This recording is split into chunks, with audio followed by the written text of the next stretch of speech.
What's up, y'all? It's Brian Keith, and I'm back with another video. And today we're going to be talking about the Real Housewives of Beverly Hills, episode 11. Let's get right into it. Yeah, let me check my shit real quick. Hotter than the fire coming out my flame. And if you wanna play with me, you can't play in me. On the playground, bitch, you can't play with me. Got it, want it, securing the bag. All right, so it basically opens up with Dorit. She FaceTiming Lisa, and we find out that damn near the whole cast got COVID. And basically, it's Erica, Lisa, and Garcelle. They all are out with COVID. And yeah, Dorit said that she dodged a bullet this time. And I just thought that that was funny. You dodged a bullet this time. Like, I think it was just innuendo for what's going to happen later on in the episode, because I guess when when the first half of girls got better, the second half of girls got sick. So maybe that's what she's talking about, but it's just funny how she brought that up. And I'm like, okay. And we travel over to Kyle's house, and she's we actually see Jamie Lee Curtis. We all know Jamie Lee Curtis from all the Halloween movies, and you know, Jamie Lee and Kyle went way back, because in the first Halloween movie, the little girl that you see, that's Kyle. Did not know until literally watching this show, like I think last year. So Jamie's very charitable, and that's something that she really does, and Kyle helps her out with the charity. And we see Diana and Cherie and Crystal. They all arrive first, and it's nice to see Cherie like in the group without Garcelle. It seems that she can really stand on her own and really bond with the girls, because that's what she's gonna have to do if she wants to cement herself a spot as a diamond holder. She's gonna be a diamond holder. So we see that Diana and Sutton still aren't feeling each other. They're basically avoiding each other and not really talking. And everybody, they sit down at the table, and there's gifts. And basically Sutton noticed that Diana's name was on the gift beside her. So she told Kyle, she's like, girl, we're not doing that. So Kyle switches Cherie and Diana. And Kyle feels that Sutton, like, regardless of the fact if you switch or not, you're still gonna be the problem regardless. And I just thought it was funny, because I mean, if you look at my last episode that I did of Beverly Hills, Sutton has clashed with Erica, Crystal, Lisa, Dorit, Kyle, and now Diana. And I'm just like, wait a damn minute. She might have a point. Cherie asked Sutton, like, do you have any eyelash glue? I'm gonna show you the video. Wait, shut up. Wait. Oh, no. Well, it came out in a big glob. It's such a cute moment. Like, she got the glue stuck in her eye. But, like I said, it's a cute moment. Jamie came over to help out. So, Dorit asked Didi about her and Sutton, like, over the table. And basically, they're not in a good spot. Like, I don't think after last episode, like, they were going to even move forward. It was just the same old. So, it's just like I said before, like, why even try to beat a dead horse? Let's just let it go. It's not that deep. So, Jamie's talking about her My Hand in Yours foundation, and she starts a damn near mini infomercial, and Dorit's just eating it up. Oh, get the fuck out of here, bitch! Oh, yes, titties! Oh, bitch! I can't! I'm just like, girl, like, it's not even giving all that. Girl, it's a mug, a leash, a wind chime. Like, that's some shit I can find at Dollar General. The fuck? Like, you really gassing it, and it's not even that deep. So that's when I'm just like, girl, shut up. And Kyle called it too. Kyle was just like, girl, you can give this girl a used tissue. She gonna be like, so Kyle basically interjects, and after Jamie's over, and tells Jamie that she's giving a $25,000 donation to the charity in her name and also Kyle's name. And Diana basically matches it, and I'm just like, must be motherfucking nice. Like I said before, like, the lunch is over, Jamie leaves, and this lunch was just basically suck up / kiss Jamie's ass. That's all it was. That's what everybody did, just eating it up. Like, I get it, like, sometimes you see celebrities and you want to, like, really be like, oh my god, I get it, but still. Cherie, Sutton, and Dorit, they all stepped to the side, and Crystal, Kyle, and Diana went, like, to, like, the little bar. And Cherie asked Sutton, like, why are you always getting in trouble? Sutton's like, because I'm just honest. And Cherie's like, well, how's that helping you? Cherie and Dorit explain how Sutton was being insensitive to Diana, And I get that, right? I get that Sutton was probably being insensitive at that moment. But how and ever? Diana, you still brought your ass to the party when you said you was on bed rest. So at some point, you made this whole comment and went after Garcelle and said this, that, and the third about her. Oh, I'm not coming to the party because da da da da. Okay, that's fine. But now you're at the party and then you bring this badass energy. So where I would have fully agreed with the whole situation that Sutton was doing too much, Sutton, one, asked a valid question. The only thing I didn't like Sutton did was the way she talked to Diana, because I don't think Diana's her child. So there's a way that Sutton talks to people that she's talking down to them, or like she's somebody's boss, and that's not the case. So the girls ask Sutton, like, how are we gonna fix this with Diana? Like, and Sutton's just like, girl, she's over it. Like she's supposed to be. Like, it ain't that deep. So in the kitchen, we see Crystal, and she's talking about her Instagram post that she posted about her eating disorder and body dysmorphia. So I basically feel like Crystal has like seasonal depression when she's talking about like, yeah, you know, the seasons and how everybody's eating a lot during these holiday times, you know, with Thanksgiving, and right after that with Christmas, a lot of people are eating a lot, and like you taking pictures, and so she just feels like very self-conscious, and it really triggers her like I guess her eating disorder. And Kyle basically is asking her questions, and the only reason she's asking her question is because she knows firsthand, because she's been through that when she was like a 13-year-old in Hollywood, 99 pounds. So she was doing the same thing, like binge eating, throwing up, and stuff like that. Crystal feels like she's overeating but not eating enough, and she cries in the confessional because she feels like she works so hard to accept herself, but she feels like she's being inside her body just sucks. And that's a shit ass feeling, because like I feel like I have a little bit of body dysmorphia, where I feel like I'm not at it's like I go to the gym every day and I feel like I can always get better. But on the flip side, I know that I'm a badass bitch. So Crystal, Diana, and Kyle, they all joined Sutton, Sheree, and Dorit in the group. And the girls asked Sutton and Diana, like, so are you guys okay? Sutton feels that Diana's over it, and Diana's like, yeah, I'm over it. There's really nothing to talk about. Diana starts talking about her bleeding and feeling mentally drained and how Sutton's behavior triggered her. But like I said before, I feel like that's some bullshit, because if you would have minded your business and not inserted yourself in situations that had nothing to do with you, maybe this wouldn't happen. Maybe you could have been cool, but you went after Sutton, and then you came after Garcelle for no reason. And then what I found out is that she's been coming after Garcelle off camera as well, saying that she's been saying a lot of highly racist things, and these are just alleged. I don't know this for a fact, but this is stuff that I've been seeing in the blogs, that she's been saying like a lot of racist things, or being very much like passive aggressive and like microaggressions towards Garcelle for no reason. But on the flip, playing devil's advocate, is one of those things like, has she done it to Sheree? Who knows? But at the end of the day, like Diana, she could say this, that, and the third, but it's like, if you would have piped down and just played your role and stayed in your place, you probably would have been fine. But girl, this is a show, so unfortunately you're gonna have to, y'all getting paid to argue, so do what you gotta do. Sutton then apologized. She said, I'm gonna take 95% of the responsibility because I did come at you and maybe it wasn't my place. And Diana thanked her, but I felt like that was some bullshit, because literally 10 minutes ago, Sutton was, I guess we're not gonna, I don't care to move over.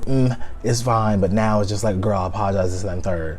So I don't know what I feel like Erica De Niro TV said that she feel like Sutton is playing a game or trying to play this be the bigger person, and I totally see it now. It was like we finally segue over to Lisa. Lisa finally has a scene. I really feel like production trying to cut her off the show, because I think I mentioned her twice my last review. Like, so I was kind of shocked. We see that she FaceTimes Erica, and they're basically talking about Diana's Christmas party. Erica tells her that she's still being sued and has legal actions taken on her still, but she's like, oh, all this stuff is old. It's old stuff, you know, whatever. But it's like, no, ma'am, this stuff is currently Allegedly. But, you know, she's talking about that she's talking to Tom still. But it's funny that she's like, yeah, you know, I'm talking to Tom and we're having great conversations. But it's, like I said, it's funny because when Garcelle brought it up last year, you went off on her for no reason. But I guess she's comfortable now. Erica said that she can't get divorced right now. It's just not financially smart of her to do that. And like I said, something just feels off. Like something, it just feels like she's not telling the whole truth, one. And two, it feels like she's lying. But, girl, allegedly, that's my opinion.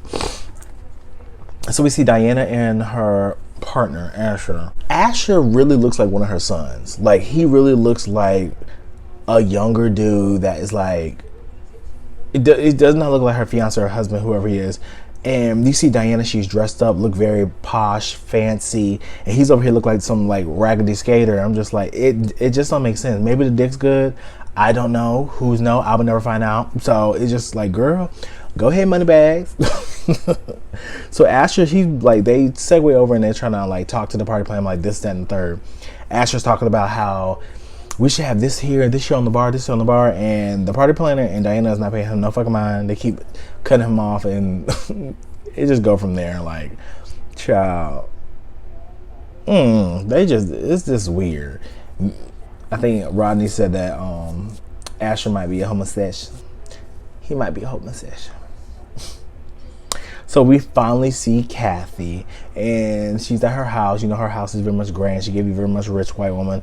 And Kyle pulls up. Kyle walks in the house, and she's basically being Dorit. Get the fuck out of here, bitch! I'm just like, girl, like, come on now. You really putting 20 on 10. It's not that deep. Like, yes, the house was cute, but it's very much like pattern over here, color over here, pattern with the, like, it's all right. Like, you really gassing it. So Kathy and Kyle, they go outside and they start talking about who calls more. And Kyle's like, I call you all the time. You don't call me. You can't find your phone. Da, da, da, da. Kyle calls Kathy's phone right there and it goes straight to voicemail. I'm just like, Kyle, I'm sorry to be the one to break it to you, girl, but you're blocked. Yeah. Yeah. Kyle, you're blocked. You're blocked. I know Kathy didn't want to break it to you like this, but you're blocked. So we see them over here eating a baked potato with caviar, and when I said like I've never seen nobody eat caviar like that, and I've tasted caviar but a small amount with my sister and my family, and it's not giving that. So for her to eat it in the baked potato with sour cream and butter, no. And so we segue over, fast forward to this grand party, right? Diana, she turned her house into this party space. Like I said before, even though Diana like irks my nerves and she's very much like boring, the woman, her house is amazing. The architecture from the wood to like the openness, the stairs coming down, the tall doorway, everything looks really amazing. The house is 10 out of 10. I would give that to her. So Diana walks down the stairs with Asher. Asher had this like this red suit on. But when I tell you Diana looked like a motherfucking fool. The dress that she had was so frumpy. It looked like literally my cap and gown from when I graduated from college. Like, it was no shape, no body, no legs, no hip, no nothing. Just very much straight down, up and down. Wall, brick, line, nothing. No curves, no nothing. But I mean, if she like it.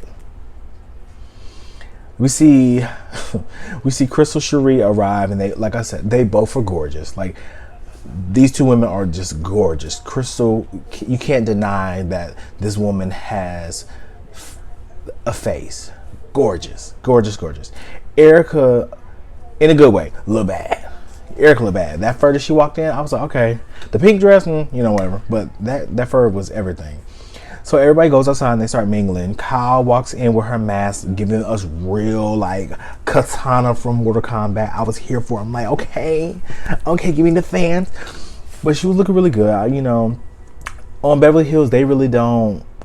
They might dress like plain, but nobody ever looks like bad, and they shouldn't. I mean, it's Beverly Hills. So, like I said, Kathy arrives, and everyone's like, "Oh my God, Kathy!" And start going up. And then lastly, Garcelle finally arrives, the one and the only, right? Garcelle comes in and she just feels very cautious because the last time she talked to Diana, it wasn't on good terms. Like, Diana came in with bad energy and tried to ruin her party and was being rude to the host on her birthday. Like, who does that? So Garcelle hugs Crystal and she says, "Oh my God, look at you. You look so thin." Crystal makes a face, but Garcelle was like, "Say thank you." And Crystal was like, "Oh, thank you." I guess she's trying to make her like feel better because, like I said, Crystal does look phenomenal. So as we segue over, Erica's asking Crystal questions about her eating and feeling bad. So Erica tells her to, like, you know what, like, if it's like you eating the food and feeling bad about what you're eating, just take a laxative. And I'm over here because Garcelle got mad and Garcelle's like, "Why would you tell her to take a laxative?" She said it's unprofessional. Like, why would you tell her to take a laxative? You're not a doctor. You're not anybody that's in the medical field. That's bad advice at a bad time. But to be honest, both the comments were very much insensitive, because if someone comes up to someone was like, "Oh my God," like, let's say you go to a family reunion and one of your little aunties is like, "Oh my God, you got big." Stupid. You will be ready to punch the shit out of. Like, you're not about to tell. Have you lost your fucking mind? Like, I feel like in those situations, knowing that she has a body dysmorphia issue, or knowing that she has like an eating issue, to say that she looks thin or heavy, or talking about her, there's a way to talk about it to let Crystal control the conversation. But to say that she looked thin, to me, was kind of inappropriate, because I gagged my damn self. And then Erica, her whole dialogue was just inappropriate regardless, because you're grilling someone about something that they're uncomfortable talking about. But I get it's like to bring awareness, cool. But obviously Crystal was getting kind of uncomfortable. And she brought up like being aloof, but it wasn't that she's being aloof. She just probably didn't want to talk about it anymore. And Erica then continues the question, because Garcelle walks over and hugs Cherie, and they have like chit chat, have the little kiki. So she's continuing to question her, and she and at this point it's just Crystal's getting uncomfortable. And to me, I'm just like, girl, spare me the details, because she just started talking about vomiting and shitting. And at this point, like, girl, keep it to yourself. Like, at the end of the day, I have IBS, but you don't hear me talking about my details with it. Exactly. Anybody got time? Like, we all know what happens. We don't need to have like imprint, okay? So the server comes out, and this is at the end of the episode. The server comes out with like a chicken tender little thing with a ranch barbecue sauce. Sound like that shit was bomb. And Erica goes over to Crystal, because Crystal walks up and she's like, "You can't have any." I don't know what the situation is with Erica and her drinking. I don't know if she's trying to make this. I mean, obviously it's a storyline, child, but she really gotta get a handle on it. Because last episode, Kyle tried to get mad at Garcelle for bringing up the whole situation that maybe she should talk to someone, because this might turn into alcoholism. I feel like Erica really probably doesn't give a fuck what she says. She said what she said. She stand on it, which is fine. But there comes to a point in time now, if Crystal would have went over, grabbed that bottle, and would have cracked up beside her motherfucking skull, then what? Y'all would over here call the police, call the law, right? It's just one of those situations where it's like, when you say something rude, you really can't tell somebody how to react. And like I said, I do like Crystal's character on the show. The only thing about Crystal I didn't like was she was pulling a white woman on a white woman.